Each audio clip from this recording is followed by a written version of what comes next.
Have you ever served in a congregation where the previous pastor, faith leader of some degree, kept coming back? Now, maybe that's okay with you. Maybe that's part of the tradition in your faith tradition. That may be true. Maybe you have somebody who's a pastor emeritus, who's a member of the congregation. Great. But what if that pastor keeps kind of sticking his or her nose into what you're doing and talks to people about, oh, I wouldn't do it that way? Oh boy. Then things can get pretty darn rough. Let me share an experience that I had. It's no secret of an experience that made the newspapers, not for me personally, but for what was happening in the congregation. My husband and I were serving a congregation. We'd been there about 2 years, and the spouse of a member passed away quite unexpectedly.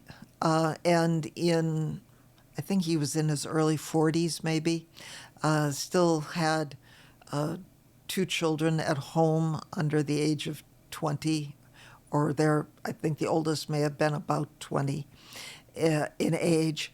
And the man who passed away was not technically a member, but his wife had been a lifelong member of that congregation. Her parents were members, aunts and uncles were members of the congregation. So she was very much a part of the congregation.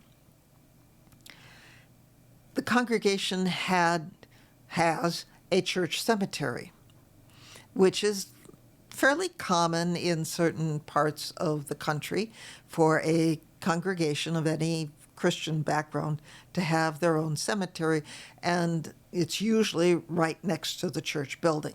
And that was the case at this church. And the policy for that church cemetery was that anybody who was a member would have free burial space in the cemetery. The same was true of the spouse of a member, if that spouse was not a member of the congregation. So that meant that this gentleman who had passed away was entitled to free burial in the church cemetery. And what would happen at the time of a death is a member of the cemetery committee would meet with somebody from the family and go and show them where there were available spaces.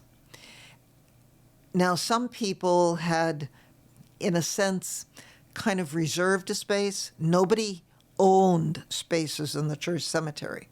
The church never sold any of that property so that nobody ever had a deed or had ownership of that's a space.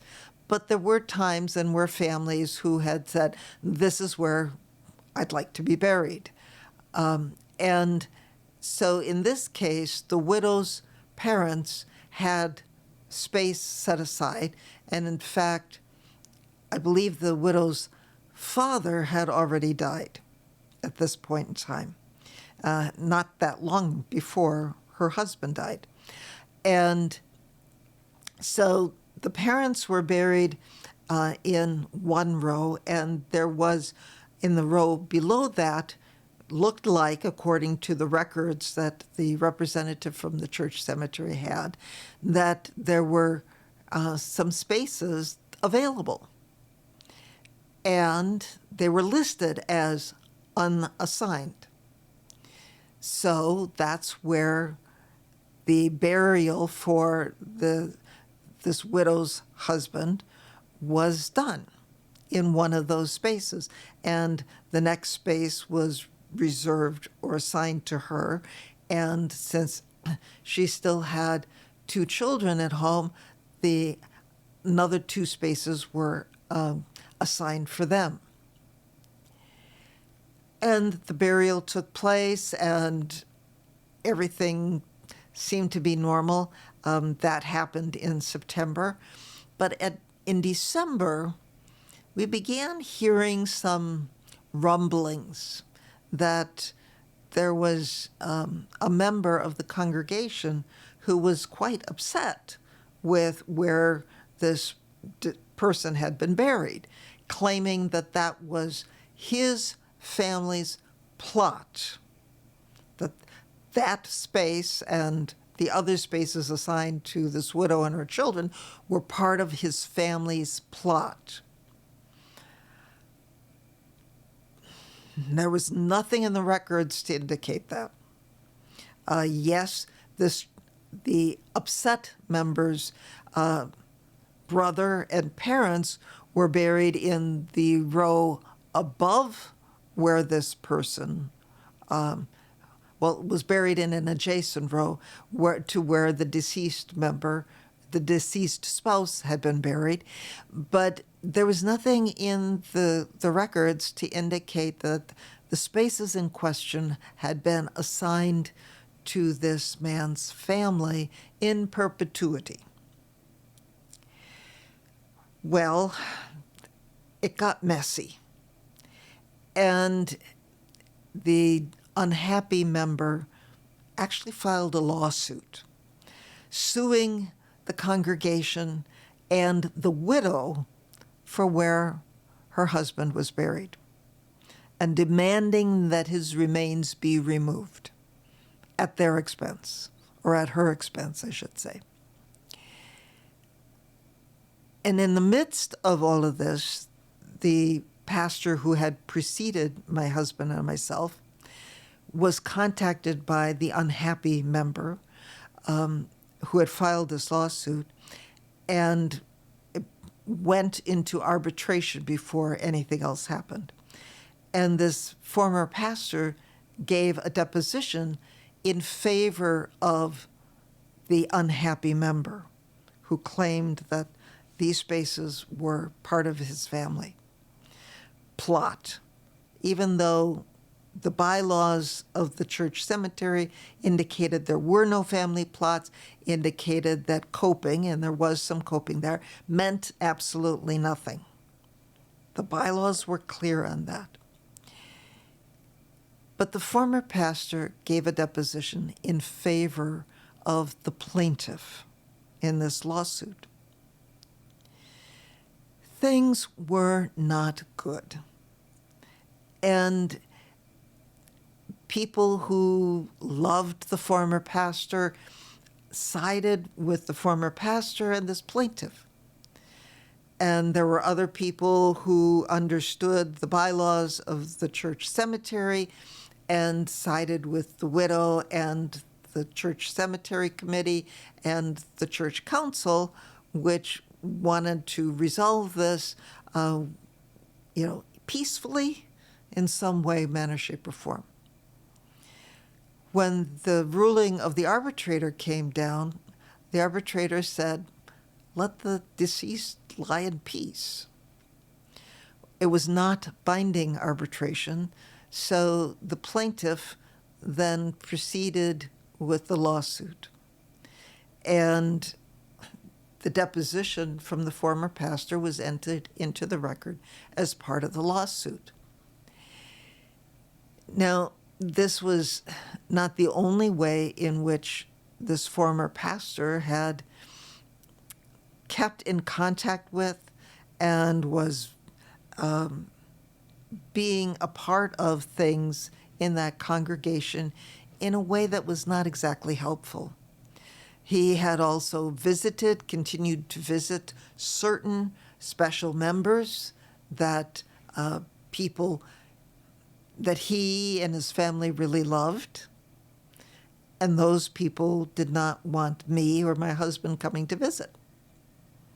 So we could not really be the pastors to some of these other people because the former pastor kept being involved there. And he was not the kind of person to tell people to, I've retired, I'm gone, you need to go talk to the current pastors. He didn't do that. And that got to be very divisive within the congregation. It got to be something that created a lot of hard feelings, not only with this lawsuit, but with other seemingly smaller things, but really important things, like who was visiting whom, and if there was a baptism, who would do the baptism? If there was a wedding, was he going to be the one doing a wedding for someone? And he did, at least for one. So that previous pastor's continued involvement really hindered the ability for people to grieve his leaving that congregation, because he kept coming back. And so it limited their ability to move on, to form a new attachment with myself and my husband, and who knows further down the road. So whenever you leave a congregation, the best thing to do is to completely leave. Yes, you have so many attachments. Yes, you've learned to love the people, and some of them you get close to more than others. When I retired, I had the same feelings. There are people who I dearly miss. I keep wondering, how are they doing? What's going on? Who are they? It's okay to maybe share a Christmas card or something like that with people, but not to be involved in their pastoral care. That's a totally different ballgame. And it's hard for people to understand that, because as pastors and in that kind of a setting, we have the privilege of entering into major life events with people. Birth, baptism, if you practice confirmation or first communion, whatever that is, weddings, surgeries, illnesses, death. Those are critical times within people's lives, very important times. And once somebody starts to welcome us in, they don't really willingly kick us out, even when we leave, whether it's for another position or to retire. It is far better for us to say, I love you, enough to say, you need to welcome the new pastor. You need to let him or her, especially if it's a woman, become your pastor now. Trust that person. Welcome that new pastor. Because if we keep going back to people and getting involved with people where we have left, that indicates that we're hanging on. We're hanging on to relationships that are precious, yes, that are important to us, yes, but they're not ours to hang on to. That's not what we're called there to be. Then they're feeding our needs for identity, our needs for purpose. And that's not what they're there for. We're there to minister to them. They're not there to give us meaning, to give us purpose, to be our friends. Would be nice if we could be friends with every member in the congregation, or even with some of them. But there will come a day where we leave that congregation, and it becomes very difficult to have friendships within the congregation, in part because we can't be friends the same way with everybody. And if you're friends and special friends with one, but not with someone else, that gets to be a problem. Why not me when you do it with them? And the trust relationship is not built as easily, and it comes apart quicker when we do those kinds of things.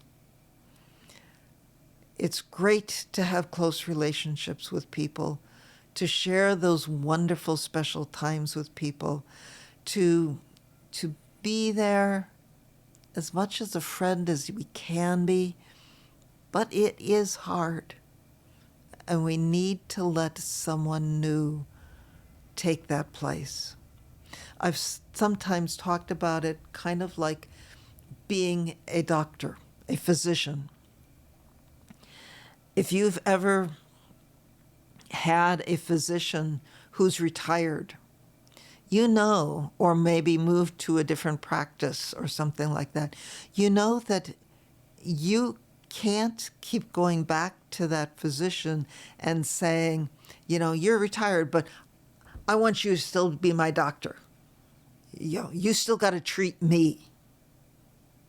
That would not work. That would not work if you want to stay a patient in a particular practice, but the physician has moved to a different practice. You can't do both. You'd have to move all of your medical records or whatever to where this new physician is, even if that means moving several miles out of town to a different city or whatever it may be. So we can't expect anything different from our pastors. And as a pastor, we need to be as clear about those boundaries, and it is an issue of boundaries. We need to be as clear about those boundaries of what happens when we leave. We need to leave. And that is one of the hardest things about ministry. Yeah, it's tough. It's tough to leave the people we love. It's tough to leave the kinds of situations where we've watched someone grow up and seen them blossom into a beautiful person. It's tough to leave those situations when we know somebody is ill and fighting and having trouble. It's tough to leave. But you give a gift to people, to the members of that congregation, that ministry place, when you do completely leave and tell them, I cannot be your pastor anymore. You need to talk to the new pastor. You need to talk to the one who's the interim pastor, whatever that may be, to align themselves with what's coming next. It's important for their growth. It's also important for yours. So think about that the next time somebody calls you from a former congregation and says, hey, pastor, would you come back and do the wedding for me or for somebody? Or would you come and be part of the funeral? Think about that. You can be there as a friend. You can be there as somebody who wishes them well. But please remember, you're not their pastor anymore. That's okay. It's time for them to love and be loved by a new pastor. So, don't meddle. You'll get yourself into a heck of a lot of trouble. You'll make it very difficult for the new pastor. And most of all, you're really hurting the people you say you love. So think about that. And then come back again next week for another show. Until then, God's peace.